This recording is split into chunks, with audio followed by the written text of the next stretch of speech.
क्या भाई जी बढ़िया बात है, बताइए काहे नहीं देखते हैं। ভাই তোমাদের এখন যে ভিডিওটা দেখাবো আমার দেখাতেও লজ্জা লাগছে, তবুও দেখাচ্ছি। তার কারণ এই মানুষগুলোকে চিনে রাখা উচিত।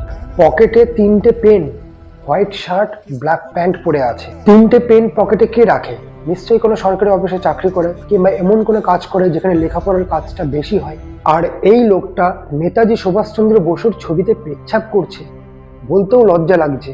देखिए कोर्ट परिसर का नजारा है, सुभाष चंद्र बोस का फोटो बना हुआ है और वहाँ पर ये आदमी सुसु कर रहे हैं। क्या भाई जी बढ़िया बात है, बताइए। সে নিজে চোখে দেখছে সামনে অত বড় একটা নেতাজি সুভাষচন্দ্র বসুর ছবি আঁকানো আছে, তার মধ্যেও এই কাজটা কি করে সে করতে পারে? किसका फोटो बना हुआ है पता है आपको? अब देख लिए नहीं ध्यान दिया। पहले ध्यान देते ना, बताइए पढ़े लिखे इंसान होकर ऐसा काम कर रहे हैं। আমরা নেতাজি সুভাষচন্দ্র বসুকে পুজো করি, তার জন্য আমাদের দেশ স্বাধীন হয়েছে। নেতাজি সুভাষচন্দ্র বসু আমাদের দেশের জন্য আত্মবলিদান দিয়েছেন, সারা জীবন স্যাক্রিফাইস করেছেন, আর তার ছবিতে পেচ্ছাপ করছে অবিলীলায়।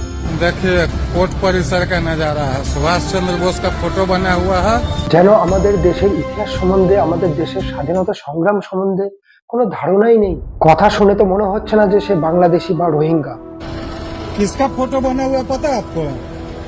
अब देख लिए नहीं ध्यान दिया। पहले ध्यान देते ना, बताइए। বিহারের পাটনাতে ঘটেছে এই ঘটনাটা। আমাদের সৌভাগ্য যে এখন বহু মানুষ আছেন যে কোনো ভুল ঘটনা ঘটলে তার প্রতিবাদ করে, তাই সেরকমই একজন পথচারী এই লোকটার প্রতিবাদ করেছে। देखिए कोर्ट परिसर का नजारा है, सुभाष चंद्र बोस का फोटो बना हुआ है। किसका फोटो बना हुआ है पता है आपको? पहले ध्यान देते ना, बताइए पढ़े लिखे इंसान होकर ऐसा काम कर रहे हैं।